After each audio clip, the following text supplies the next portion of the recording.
नमस्कार छोट्या बालमित्रांनो, कसे आहात सगळे? मजेत ना? आजच्या तासाला आपण खूप धमाल करणार आहोत.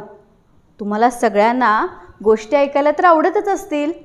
आजच्या तासाला मी तुम्हाला एक खूप सुंदर आणि मजेशीर गोष्ट सांगणार आहे. पण त्याआधी मी तुम्हाला काही प्रश्न विचारणार आहे आणि त्या प्रश्नांची तुम्ही छान छान उत्तरं द्यायची आहेत. आणि मला खात्री आहे तुम्हाला त्या प्रश्नांची उत्तरं नक्कीच येतील. तर बघा, सुरुवातीला मी तुम्हाला काही चित्र दाखवते. सांगा बरं, हे चित्र कोणाचं आहे? ओळखलत का? बरोबर, ही आहे म्हैस. बऱ्याच जणांच्या घरी म्हैस तुम्ही पाहिली असेल. म्हैस एक पाळीव प्राणी आहे. मग तुम्हाला माहिती आहे का म्हैस कुठे राहते? बरोबर, म्हैस राहते गोठ्यात. आणि ती काय बरं खाते? अगदी छान, म्हैस खाते झाडांची पानं, गवत, चारा आणि बऱ्याच वेळेला आपल्या घरातलं अन्नसुद्धा आपण काय करतो? म्हशीला खायला देतो. आता पुढचं चित्र बघा बरं, हे कोण आहे सांगा? बरोबर, हे आहे म्हैशीचं पिल्लू. मग म्हैशीच्या पिल्लाला काय म्हणतात माहिती आहे? छान, म्हैशीच्या पिल्लाला आपण म्हणतो रेडकू. बघा, म्हैशीमध्ये आणि रेडकूमध्ये तुम्हाला काही थोडेफार फरकसुद्धा दिसत असतील. म्हैशीची शिंग किती मोठाली आहेत, पण रेडकाला मात्र अजून शिंग आलेली नाहीत. तर हे झालं रेडकाचं चित्र. आता पुढचं चित्र बघा, ओळखा बरं कोण आहे? छान, हा आहे बैल. बैल आपल्याला खूप साऱ्या कामांमध्ये उपयोगी पडतो. शेतामध्ये नांगरणी करायची असेल किंवा ओझं वाहून न्यायचं असेल तरीसुद्धा आपल्याला बैलाची खूप मदत होते. हे सगळे झाले पाळीव प्राणी, म्हणजे ज्यांना आपण पाळतो त्यांना आपण पाळीव प्राणी म्हणतो. हे आहेत पाळीव प्राणी. आणि आता शेवटचं एक चित्र मी तुम्हाला दाखवणार आहे. बघा बरं, हा पाळीव प्राणी आहे का? नाही. अगदी हुशार आहेत तुम्ही सगळी. ही कोण आहे बरं? ही आहे खार, किंवा त्यालाच आपण खारुताई असं सुद्धा म्हणतो. बऱ्याच वेळेला झाडावरून सरसर धावत जाताना आपल्याला खारुताई नजरेला पडते आणि ती झाडांची पानं, फळं नेहमी खात असताना आपल्याला दिसते. तर या सगळ्या चित्रांची आता आपण ओळख करून घेतली. आणि तुम्हाला माहिती आहे का, आपली आजची गोष्ट जी आहे ती या सगळ्या प्राण्यांची मिळून आहे. तर या सगळ्या प्राण्यांचा सहभाग असलेली एक खूप मजेशीर गोष्ट आज आपण शिकणार आहोत. तुम्ही बरोबर ओळखला असेल, आजचा आपला धडा आहे पाणी किती खोल. आपल्या इयत्ता 3च्या मराठीच्या पाठ्यपुस्तकातील 4था धडा आज आपण शिकणार आहोत. आणि आपल्या धड्याचं नाव आहे पाणी किती खोल. मग चला तर अधिक वेळ न दवडता आपण आपल्या प्रत्यक्ष पाठालाच सुरुवात करूया. बालमित्रांनो, तुम्ही जर या धड्यामध्ये पाहिलं तर सुरुवातीला तुम्हाला एक चित्र दिसतंय ना? त्या चित्रामध्ये तुम्हाला एक म्हैस दिसते आणि रेडकू सुद्धा दिसते.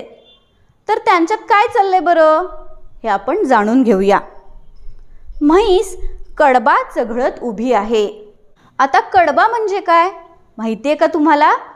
ज्वारीची किंवा बाजरीची कणसं छाटल्यानंतर उरलेला जो भाग शिल्लक राहतो तो गाई गुरांना खाण्यासाठी दिला जातो आणि त्यालाच आपण कडबा असं म्हणतो.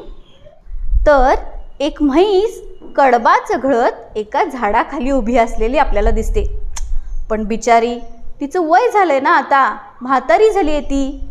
त्यामुळं तिला नीट कडबा चावता सुद्धा येत नाहीये. मग काय करेल बरं बिचारी? मग तिनं काय केलं पहा, तर तिचा जो नातू होता रेडकू, तो इकडं तिकडं उड्या मारतोय. आणि ती म्हैस स्वतःशी म्हणते, बघा, आता मी खरंच म्हातारी झाली आहे. हा कडबा काही मला चावता येत नाही. आणि मग ती आपल्या नातवाला म्हणजेच रेडकाला हाक मारते, अरे बाळा, माझे एक काम करशील का? आता हा जो नातू आहे म्हणजे रेडकू, ते खूप शहाणा आहे बरं का. आणि ते काय म्हणतो, हो आजी, सांग ना. मग त्यावर ती म्हैस आजी काय म्हणते बघा, ही कडब्याची पेंढी एवढी नदी पलीकडच्या कडबा कुट्टीवरून कापून घेऊन ये. आता कडबा कुट्टी म्हणजे काय, तर त्या कडब्याचे ज्या यंत्रावरती बारीक बारीक भाग केले जातात किंवा तुकडे केले जातात त्या यंत्राला कडबा कुट्टी असं म्हणतात. म्हणून ती म्हैस आजी आपल्या नातवाला सांगते की आता माझं वय झालंय, मी म्हातारी झाली आहे, आणि म्हणून तू काय कर, नदी पलीकडच्या कडबा कुट्टीवर जा आणि तिथं जाऊन हा कडबा कापून घेऊन ये, म्हणजे मला कडबा नीट चघळता येईल. चघळणे म्हणजे काय, तर अन्नाचा भाग तोंडामध्ये वारंवार चावून खाणे, त्यालाच आपण चघळणे असं म्हणतो. आता मगाशी सांगितल्याप्रमाणे आपलं रेडकू तर अतिशय शहाणा आहे आणि ते काय म्हणतं मग आजीला, अगं इतकंच ना, मग दे बरं मला कडब्याची पेंढी बांधून.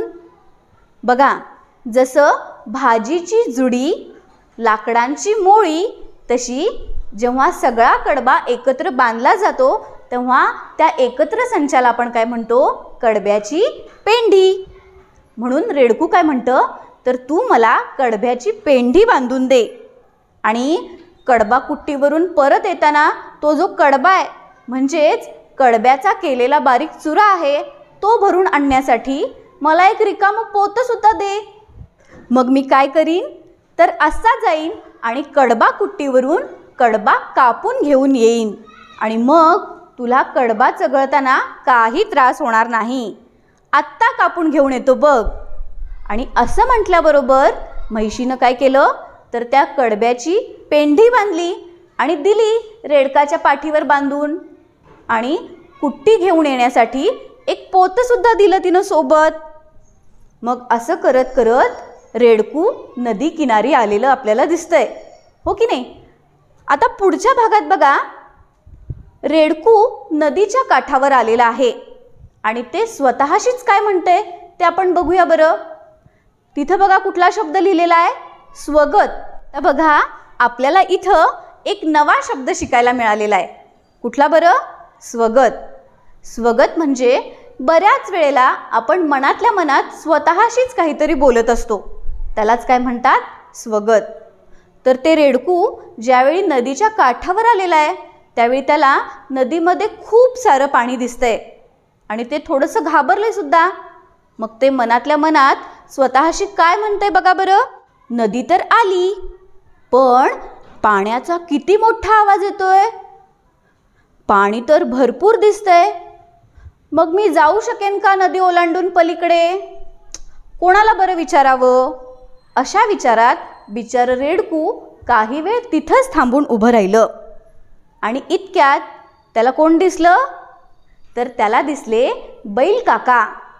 बैल काकासुद्धा नदीच्या काठावर असलेलं गवत खाण्यासाठी हळूहळू चरत चरत रेडकाच्या दिशेनं येत होते.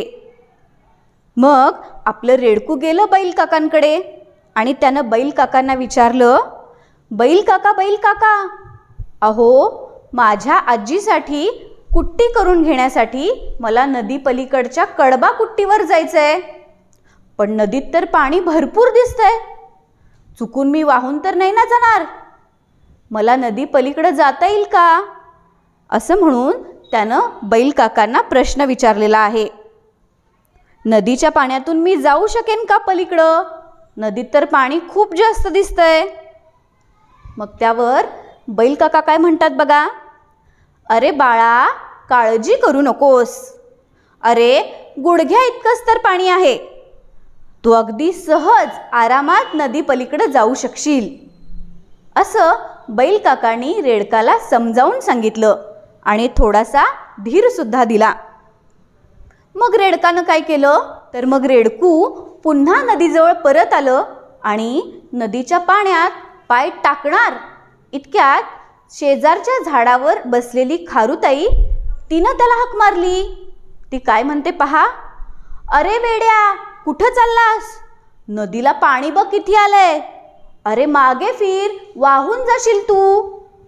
मग आपलं रेडकू तिला सांगतो, अगं खारुताई, पाणी जास्त नाही आहे, आत्ताच तर मला बैल काकांनी सांगितलंय की तू आरामात पलीकडे जाशील, मग खारुताई पुन्हा काय म्हणते बघा, मुळीच नाही. अरे कालच आमची एक मैत्रीण नदी पार करायला गेली आणि पाण्यातून गेली वाहून. असा वेडेपणा तू करू नको बरं. चल बरं मागे फिर. आता खारुताईचं हे बोलणं ऐकून बिचारं रेडकू गोंधळून गेलं. कुणाचं बरं खरं मानावं? बैल काकांचं ऐकून नदी पार करावी की खारुताईचं ऐकून पुन्हा घरी जावं? रेडकू गोंधळून जातं आणि मग परत घरी यायला निघतं. घरी लवकर परत आलेलं रेडकू पाहून म्हैस आजीला सुद्धा काहीसं आश्चर्य वाटलं. आणि म्हैस आजी काय म्हणते बघा, का रे लगेचच परत आलास? कुट्टी बंद होती की काय? मग रेडकू म्हणालं, नाही ग आजी, मी कुट्टीला गेलोच नाही. नदीपासूनच मी परत आलो. नदीला खूप पाणी आलंय. यावर म्हशीला सुद्धा काहीसं आश्चर्य वाटलं आणि ती काय म्हणते बघा, अरे असं कसं होईल? सकाळीच नाही का आपल्या शेजारचा गाढव दादा नदी पार करून आला आणि तो तर म्हणत होता त्याच्या पोटा इतकं सुद्धा पाणी नव्हतं आणि तू तर म्हणतोयस नदीला खूप पाणी होतं. तुझी नक्कीच काहीतरी चूक झाली बघ ऐकण्यात. त्यावर रेडकू काय म्हणतं बघा, अगं मला बैल काका म्हणाले की तू सहज नदी पार करून जाऊ शकशील, पाणी कमी आहे. पण झाडावरची खारुताई म्हणाली तिची एक मैत्रीण कालच पाण्यातून वाहून गेली. आणि मग हे ऐकल्यावर मात्र मी खूप घाबरून गेलो आणि तसाच घरी परत आलो. आता हे ऐकल्यावर म्हैशीला लक्षात आलं की नक्की काय बरं प्रकार झालेला आहे. आणि ती काय म्हणते बघा, अरे वेड्या, जरा नीट विचार कर. बैल काका किती उंच आहेत आणि खारुताई मात्र कशी आहे, अगदी छोटूशी आणि बुटकी आहे. मग दोघांच्या उंचीमध्ये शरीरामध्ये इतका फरक आहे तर त्यांना ते पाणी कमी जास्त वाटणारच. खारुताई बुटकी आहे म्हणून तिला ते पाणी जास्तच वाटणार ना. पण खारुताईपेक्षा तू कितीतरी उंच आहेस. तुला घाबरायचं रे काय कारण? तू तर त्या पाण्यातून सहज जाऊ शकशील. आजीचं हे बोलणं ऐकल्यावर तेव्हा कुठं रेडकाच्या डोक्यामध्ये प्रकाश पडला आणि तो काय म्हणाला बघा, अगं खरंच की, हे काय माझ्या लक्षातच आलं नाही. आत्ता जातो आणि तुझ्यासाठी कुट्टी घेऊन येतो बघ. आणि असं म्हणून रेडकू पळत पळत उड्या मारत नदीकडे पळत निघालं. नदीकडे येताच, नदीच्या पाण्यात पाय टाकताच रेडकू स्वतःशी काय म्हणतं बघा, अरे खरंच की, नदीत काय फार पाणी नाही आहे. माझ्या गुडघ्याच्या अगदी थोडंसंच वर पाणी आहे. मला अगदी सहज नदीच्या पलीकडे जाता येईल. आणि मग असं म्हणून रेडकू पोहत पोहत ती नदी पार करतं आणि काठावर येताच उड्या मारत कडबा कुट्टीच्या दिशेनं धावू लागतं. तर बालमित्रांनो, आजची ही गोष्ट तुम्हाला कशी वाटली? नक्कीच आवडली असेल ना. तर बालमित्रांनो, आपण आपल्या आजूबाजूला अनेक वेगवेगळ्या गोष्टी ऐकत असतो, पण सगळ्याच गोष्टी काही सगळ्या लोकांना लागू पडत नाहीत, हे आपण लक्षात ठेवलं पाहिजे. मग आजचा हा धडा तुम्हाला आवडला ना? मग आता काय करायचं आहे सगळ्यांनी? तर सगळ्यांनी या धड्याचं मनापासून वाचन करायचं आहे आणि धड्याच्या खाली तुम्हाला जो स्वाध्याय दिलेला आहे तो सुद्धा तुम्ही सोडवायचा आहे बरं का. अजून काय करू शकता तुम्ही? तर तुम्ही एक 4-5 मित्र मिळून या धड्याचं तुम्ही नाटक स्वरूपात सादरीकरण सुद्धा करू शकता आणि ते नाटक बघितल्यावर सगळेजण अगदीच खुश होऊन जातील, हो की नाही? हीच गोष्ट आपण आता चित्रमय स्वरूपात पाहूया. आपल्याला चित्रात दिसतंय की एक म्हैस कडबा चघळत उभी आहे आणि तिचा नातू रेडकू तिच्या आजूबाजूला खेळत आहे. तेव्हा म्हैस स्वतःशीच म्हणते, आता मी खरंच म्हातारी झाले. हा कडबा काही चाववे ना मला. आणि मग ती रेडकाला हाक मारते, अरे बाळा, इकडं ये. माझं एक काम करशील का? रेडकू म्हणालं, हो, सांग ना आजी. मग म्हैस म्हणाली, मला काय हा कडबा आता चावता येत नाही, तेव्हा ही कडब्याची पेंडी तेवढी नदी पलीकडच्या कडबा कुट्टीवरून कापून घेऊन ये. दे मला पेंडी बांधून, आणि एक रिकामं पोतं सुद्धा दे कुट्टीसाठी. आत्ता कापून घेऊन येतो. मग म्हैस रेडकाच्या पाठीवर कडब्याची पेंडी बांधून देते. रेडकू अगदी उड्या मारत नदीच्या किनाऱ्याजवळ पोहोचते. नदीतलं पाणी पाहून रेडकू स्वतःशीच म्हणतं, नदी तर आली, पण या पाण्याचा किती मोठा आवाज येतोय. नदीत भरपूर पाणी दिसतंय. मग मी जाऊ शकेन का नदी ओलांडून? काही धोका तर नाही ना? कुणाला विचारावं बरं? इतक्यात त्याला बैल काका नदीजवळ चरताना दिसतात. रेडकू त्यांच्या जवळ जातं आणि म्हणतं, बैल काका, मला नदी पलीकडच्या कडबा कुट्टीवर जायचंय, आजीसाठी कडबा कापून घ्यायला. पण मी नदीच्या पाण्यातून जाऊ शकेन का? नदीत तर पाणी खूप जास्त दिसतंय, मला भीती वाटते. अरे काळजी करू नको, गुडघ्या इतकंच तर पाणी आहे, तू आरामात पलीकडे जाशील. मग रेडकू पुन्हा नदीजवळ परत येते. ते नदी ओलांडण्यासाठी पाण्यात पाय टाकणार इतक्यात झाडावरची खारुताई त्याला हाक मारते. अरे वेड्या, कुठं चाललास? नदीला बघ किती पाणी आलंय. अरे वाहून जाशील तू, चटकन मागे फिर. अगं खारुताई, पाणी जास्त नाहीये, असं मला बैल काकांनीच सांगितलंय. मला आरामात नदी पलीकडे जाता येईल असं ते म्हणाले. खारुताई म्हणाली, मुळीच नाही. अरे कालच आमची एक मैत्रीण पाण्यातून पलीकडे जाताना वाहून गेली बिचारी. असा वेडेपणा तू करू नकोस बरं, मागे फिर. रेडकू आता विचारात पडते, अगदी गोंधळून जाते आणि मग घरी परत जायला निघते. का रे, अगदी लगेच परत आलास? कुट्टी बंद होती की काय? रेडकू म्हणालं, नाही ग आजी, मी कुट्टीला गेलोच नाही. त्या नदीपासूनच परत फिरलो घरी यायला. अगं, नदीला पाणी खूप जास्त आलंय. म्हैस म्हणाली, अरे असं कसं होईल? सकाळीच तर शेजारचा गाढव दादा आला नाही नदी पार करून, त्याच्या तर पोटापर्यंत सुद्धा पाणी नव्हतं असं म्हणत होता तो. मग रेडकू म्हणालं, अगं मला बैल काका म्हणाले की पाणी कमी आहे म्हणून. पण त्या झाडावरची खारुताई म्हणाली की तिची एक मैत्रीण कालच त्या पाण्यातून वाहून गेली. हे ऐकून मी खूपच घाबरलो आणि मग लगेच घरी परत आलो. आता सगळा प्रकार म्हैशीच्या लक्षात आला. ती रेडकाला म्हणाली, अरे वेड्या, नीट विचार कर. बैल काका किती उंच आहेत आणि खारुताई किती बुटकी आणि छोटी. मग तिच्या उंचीच्या मानाने तिला ते पाणी जास्तच वाटणार ना. पण मग त्या खारुताईपेक्षा तू तर बराच मोठा आहेस आणि उंच आहेस, हो की नाही? मग तुला घाबरायचं काय कारण? तू कसा गुडघाभर पाण्यातून वाहून जाशील?